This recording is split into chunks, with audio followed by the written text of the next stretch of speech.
ఈరోజు ఓం నామముతో ప్రారంభమయ్యే మానవులు చేసుకోవలసిన మంత్ర సాధన ప్రారంభంలో చెప్పటం జరిగింది.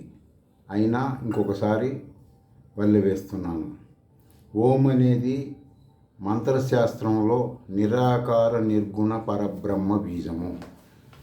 ఆ జ్ఞానం కలిగితే విశేషమైన ధర్మాలు అధర్మాలు, మానవులు ఎలా జీవించాలి, ఎలా జీవించకూడదు, ఏమి వినాలి, ఏం వినకూడదు, ఎవరితో మాట్లాడాలి, ఎవరితో మాట్లాడకూడదు అనే జ్ఞానాలు కలిగే విశిష్ట ధర్మాలు తెలుస్తాయి. ఓ అనే అక్షరంతో ప్రారంభమైన వాళ్ళు పక్కన సున్నా పెట్టుకుంటే ఓం అవుతుంది. ఓ అంటే చిత్త చాంచల్యం అరికట్టడం వరకే. అది ఎలా అనేది తెలియాలంటే పక్కన సున్నా పెట్టుకుంటే ఓం అవుతుంది. అకార ఉకార మకారాలతో అది చేసుకుంటే సరిపోతుంది. అటు ఇటు ఓం పెట్టుకోవడం వల్ల శ్రీ విద్యా పరంగా త్రితార అంటారు. త్రితార అంటే 3 నక్షత్రాలు. బాగా విశిష్టంగా ఉంటుంది. ఇంకా విశిష్టంగా గతంలో దీనికి కొన్ని తంత్రములుగా ఔషధం చెప్పడం జరిగింది. దాంతోపాటు అది చేస్తున్న వాళ్ళు త్రిఫలములు స్వయంగా శుద్ధి చేసుకున్న త్రిఫల చూర్ణం పొద్దున సాయంత్రం 2 గ్రాములు తీసుకుంటూ ఉంటే బెల్లంలో కలిపి ఇంకొంచెం అది వాడుకోవచ్చు, ఇది వాడుకోవచ్చు. అయితే విశేష జ్ఞానం అంటే ఏంటండి, సామాన్య జ్ఞానం అంటే ఏంటి అంటే శ్రీరాముడు విశేష జ్ఞానం కలిగినవాడు.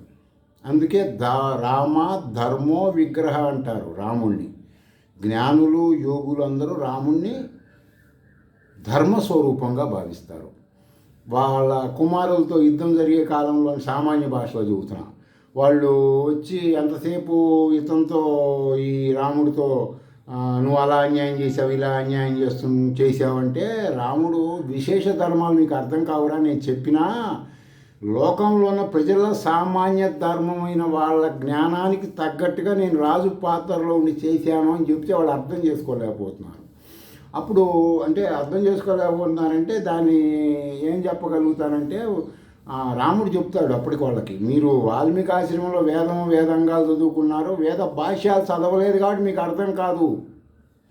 లైంగిక అనుభవం లేని బాలకులకి లైంగిక జ్ఞానం ఎంత చెప్పినా అర్థం కాదు. స్వానుభవం లేదు కదా, ధర్మం ఆచరిస్తే స్వానుభవంగా తెలుస్తుందని చెబుతాడు. అయినా వాళ్ళు అర్థం చేసుకోలేకపోతారు. అంటే అర్థం చేసుకోలేకపోవడం అంటే అది వాళ్ళ ధర్మం, అది వాళ్ళకి తెలియదు కాబట్టి. అప్పుడు సరే తర్వాత వస్తుంది, అది వేరే సంగతి. అది ఎంత సహజమో అదేవిధంగా విశేష ధర్మాలని ఆచరిస్తుంటే వాళ్ళు చాలా గొప్ప పురోగతిలో ఉంటారు అన్ని రంగాల్లో. ఇప్పుడు ఆంజనేయ స్వామిని మనం చెప్పుకుంటున్నాం, అందరూ కోతిలాగా ఉంటాడు. అది పిచ్చి వాళ్ళు చెప్పే మాట. ఆంజనేయ అంటే హనుమాన్ అంటే దవడలు లావుకున్న వాళ్ళని ఎవరైనా హనుమా అంటారు.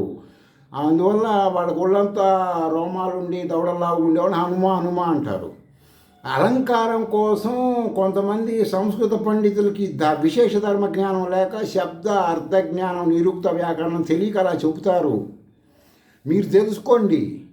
ఈ ప్రవచనాలు ఏంటం, ఈ ఆధ్యాత్మికం వాళ్ళు చెప్పిన ఆచరించకుండా వేదం అంగీకరించిన మీ పేరులో ఉన్న శ్రీ విద్యా మంత్రం చేస్తే విశేష జ్ఞానం మీకే తెలుస్తాయి. వాళ్ళు చెప్పే అబద్ధాలన్నీ మీరు నమ్మి గాలిలో తేలుతూ ఉంటారు.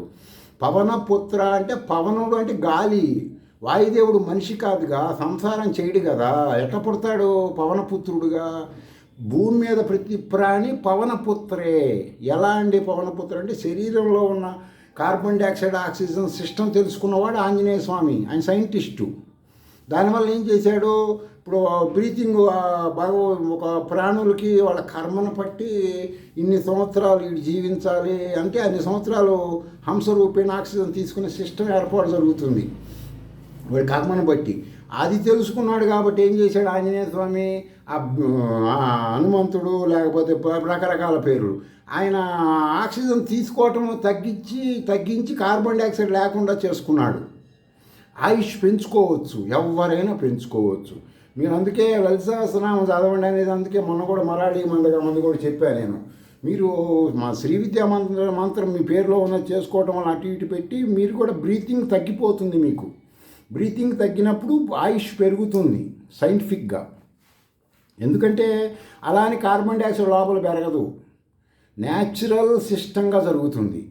అంతేగాని మనం ఈ జ్ఞానం తెలియకుండా, విశేష జ్ఞానం తెలియకుండా ఎంతకాలం బతకచ్చు అంటే, సంధ్యావందనం చేసే బ్రాహ్మణులతో కర్మలు చేయించుకుంటే వాళ్ళు చెబుతారు మీకు ఇవన్నీ. ఇప్పుడు వాళ్ళు మధ్యాహ్నం పూట సంధ్యావందనం ఒక మాటని 2 సార్లు రిపీట్ చేస్తే దాని అర్థాలు వేరే ఉంటాయి, గూఢార్థాలు. ఒక మాటను 2 సార్లు చెయ్యి అని గట్టిగా చెప్పామంటే ఏంటంటే స్పష్టం కదా, ఇంక రెండో తిరుగులేదని. అలా సంధ్యావందనం చేసే మధ్యాహ్నం పూట గాయత్రి ఉపాసన అయిన తర్వాత ఉత్తర భాగంలో ఒక మంత్రం వస్తుంది, సూర్యుడి రూపంలో పరమాత్మ అందులో ఉంటాడు. ఆయన్ని వీళ్ళు రిపీట్గా అడుగుతుంటారు. మేము శతమానం భూమి మీద సూర్యుడిని చూస్తుండాలి. శతమానం అంటే నువ్వు ఎన్ని వందల సంవత్సరాలు బతకాలంటే అన్ని వందల సంవత్సరాలు మేము సూర్యుడిని చూడాలి అని రిపీట్ చేస్తుంటారు. అది ఒకసారి 100 సంవత్సరాలని కాదు, వందల సంవత్సరాలని అర్థం అన్నమాట. దాంట్లో కూడా ఇప్పటికీ నమ్మకంలో కూడా శతత్వాచమే అంటారు. శతము అంటే 100 అని కాదు, రిపీట్ అయిందనుకో 100లు. ఆ విధంగా దాన్ని తెలుసుకోవాలి. ఎట్లా తెలుస్తే ఏంటంటే ఈ దృశ్య ప్రపంచం ఈరోజు వాడి చెప్పిన చూస్తే జరగవు. మీ పేరులో ఉన్న నామ మొదటి అక్షరానికి అటు ఇటు శ్రీ విద్య ప్రామాణికమైన బీజాక్షరం పెట్టుకొని చేస్తే పురచరణ తర్వాత నుంచి అర్థమవుతుంది. ఇది వాస్తవం అన్నమాట. నేను చెప్పేవన్నీ శృతులు ప్రామాణికం. శంకరాచార్య వారు ఏమంటారు బ్రహ్మసూత్ర భాష్యంలో, మీకు ఏదైనా ధర్మ సందేహం వచ్చిందనుకో, ఎవరన్నా కొంతమంది ఆ స్త్రీలు ఈ స్త్రీలు పద్మభూషణలు పెడుతున్న వాళ్ళు చెప్తారు కదా పండితులు. పండితులు చెప్పిన వాటిలో మీకు అనుమానం వచ్చిందనుకోండి, మీరు శృతులు ప్రామాణికం, మీకు స్మృతులు అంటే ఋషులు చెప్పినవి, అవి కూడా ప్రామాణికంగా తీసుకోదగినవే. పురాణాలను మాత్రం మీరు అలంకారంగా అనేకమైనవి చెప్తుంటారు. అలంకారంగా చెప్పినవన్నీ నిజ సంఘటనలు తీసుకోకూడదు. రాముడు ఏంది, సామాన్య ప్రజల జ్ఞానాన్ని పట్టి ప్రవర్తించాడు. ఒక రాజుగా ఉన్నవాడు తప్పు చేస్తే యావత్తు, అప్పుడు ఆ రాజు అంటే ఒక దేశం కాదు కదా, యావత్తు భూమండలానికి మొత్తానికి ఆయన చక్రవర్తి కాబట్టి. ఆ విధంగా విశేష ధర్మాలు తెలియాలంటే, ఇప్పుడు ఉదాహరణకు వచ్చేసి శ్రీకృష్ణుడు భగవద్గీత ప్రతి ఒక్కళ్ళు ప్రాచీనమైన భగవద్గీత తీసుకొని రోజుకు దాంట్లో భాష్యం కూడా రాసి ఉంటుంది. వాడిని ఒక మంత్ర సాధకులు కంపల్సరీ పెట్టుకోవాలి, ఒక కరదీపిక చేతిలో లాగా. ఎందుకు పెట్టుకోవాలంటే అది ఉపనిషత్తుల సారం. భగవద్గీత ఎవరో ఒక ఋషి వాళ్ళు వీళ్ళు కృష్ణుడు రాముడు లేకపోతే వాళ్ళు వీళ్ళు చెప్పినవి కాదు. భగవద్గీత సర్వ ఉపనిషత్తుల సారం. ప్రాచీనమైన తీసుకోండి. ఇప్పుడు కొన్ని కల్పితాలు అవి నేటి మానవుల మెదడును బట్టి కల్పించినవి కాకుండా అది తెచ్చుకోండి, కరదీపికలాగా పెట్టుకోండి. రోజుకు 1 పేజీ రాత్రి పడుకోబెట్టినప్పుడు చదువుకున్నారనుకో భాష్యం, దాని ఉపనిషత్తుల్ని ప్రామాణికంగా తీసుకుని కృష్ణుడు చెప్పిన సర్వ ఉపనిషత్తుల సారం అని. అందులో ఏం చెబుతాడు కృష్ణుడు, నాకు వేదాలు చదివిన వాళ్ళంటే ఇష్టం లేదు, ప్రవచనాలు చెప్పే పండితులంటే అస్సలు ఇష్టం లేదు, యోగులంటే ఇష్టము అంటారు. యోగులంటే కాషాయం వేసుకొని పొట్టకూటికి అడుక్కుంటున్నారు, పీఠాలు పెట్టిన వాళ్ళు కాదు.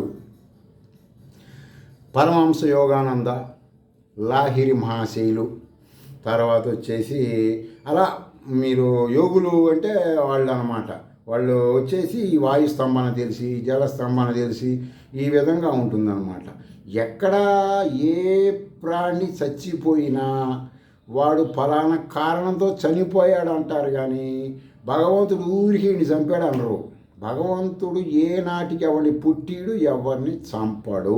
ఆయనకి అన్ఫిట్. కేవలం లలిత సహస్రనామం చూసుకోండి, విశ్వ సాక్షిని సాక్షి వర్జిత అని ఉంటుంది. ఈ విశ్వానికి విట్నెస్ ఆయన. మనుషులు ప్రాణులు చేసే కర్మలకి, సూర్యచంద్రులు చేసే కర్మలకి ఎవడన్నా తప్పు చేస్తే తాట తీస్తాడు, సూర్యుడినైనా చంద్రుడినైనా. అంత పవర్ నీలో ఉంటుంది. అది నీకు ఆ జ్ఞానం తెలియాలి కదా. విశ్వసాక్షి అంటే నువ్వు ఇక్కడ ఆయుష్ పెంచుకోవడానికి చేసేవాడికి ఆయన సాక్ష్యం కదా. మీరు వీళ్ళు చెప్పారు ఆయుర్వేదం అది ఇది, సపోజ్ నేను చెప్పినా సరే నమ్మవాకండి. నమ్మకుండా ఏం చేస్తారు, మిమ్మల్ని మీరు నమ్ముకోండి. వస్తువు గుణం తెలుసుకోవాలి. ఏది నోట్లో పెట్టుకుంటున్నా ఆ వస్తువు గుణం ఏంటి, అది ఎట్లా పనిచేస్తుంది? కొంతమందికి పాలు పడనోళ్ళు మాకు దగ్గరికి వచ్చి ఈ పాలతో ఔషధం పడతండి అంటే పాలలో ఒక పదార్థం ఉంటుంది, అది అజీర్తి చేస్తుంది పడనీయకుండా. అప్పుడు దానికి ఏం చేయాలి? దానికి రెమెడీగా ఫలాన్ని వాడిస్తే తగ్గింది. అందాక ఎందుకంటే ఇప్పుడు రాత్రిపూట ఇప్పుడు అందరూ చాలామంది సామాన్య జ్ఞానం కలిగిన వాళ్ళు అన్నం తినేటప్పుడు గంటలకు లీటర్ నీళ్లు తాగుతారు. తర్వాత అన్నం తిన్న తర్వాత ఇంకా తాగేది. అన్నం తిన్న తర్వాత నీళ్లు తాగితే అన్నం అరగదు కదా. వస్తువు గుణం ఏంటి? మానవుడి పొట్టలో మాంసం ముద్దలు లాంటి గోడలు వెనక యాసిడ్ ఉంటుంది, అందులో మేకులేసిన కరిగిపోతాయి అని ఉంటుంది.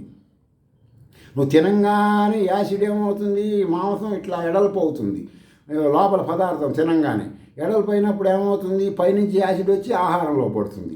ఆహారం మొత్తం పలచగా అయిపోయి లిక్విడ్ అయిపోయి ఎక్కడికి వెళ్ళాలో అక్కడ సిస్టమ్కి వెళ్తుంటుంది. తిన్న తర్వాత గంట తర్వాత నీళ్ళు ఎందుకు తినేటప్పుడు తాగితేమో నీళ్ళు ఉంటాయి కదా, యాసిడ్ నీళ్ళు రెండు వచ్చేవాడికి సర్వరోగాలు వస్తాయి. అంతనే గ్యాస్ అంటే అదే పరిగెత్తుతూ ఉంటారు వీళ్ళు. తర్వాత వచ్చేసి ఆ యాసిడ్ వచ్చిన తర్వాత అది మొత్తం కరిగించిన తర్వాత వెనక్కి వెళ్ళిపోయిన తర్వాత దాని యొక్క సిస్టమ్ కొంత అక్కడ మాంసం గోడలు కతుక్కుంటుంది. ఎట్లా అంటే ఇప్పుడు ప్లాస్టిక్ చేయని ఇళ్ళకి వర్షం పడితే సార్లు ఎలా ఏర్పడితే అలా ఏర్పడుతుంది. అప్పుడు వెంటనే తిన్న తర్వాత గంటకి నీళ్ళు తాగితే నీళ్ళు ఆ యాసిడ్ మొత్తం గోడలు క్లీన్ అవుతాయి. అందువలన ఎవరైనా మలబద్ధకం వస్తుందంటే మీరు ఆ వస్తు గుణాలు సిస్టము వేదం చెప్పిన నీలో ఉన్న దేవుడిని తెలుసుకుంటే ఇవన్నీ నీకు అర్థం అవుతాయి. అంతేగాని రాత్రిపూట 2 చికెన్ బిర్యానీలు తిని మందులు తాగి పడుకొని పొద్దున్నే మలబద్ధకం వచ్చిందంటే నువ్వు తిన్నావు, కర్మ చేస్తే ఆ కర్మ ఫలితం. విరోచనాలకు పిల్లలు వేసుకుంటే వాడి హ్యూమన్ బాడీ యొక్క రోగనిరోధక శక్తిని బట్టి అది పనిచేస్తుంది. కొంతమందికి వెంటనే పనిచేస్తుంది, కొంతమందికి నిదానంగా పనిచేస్తుంది.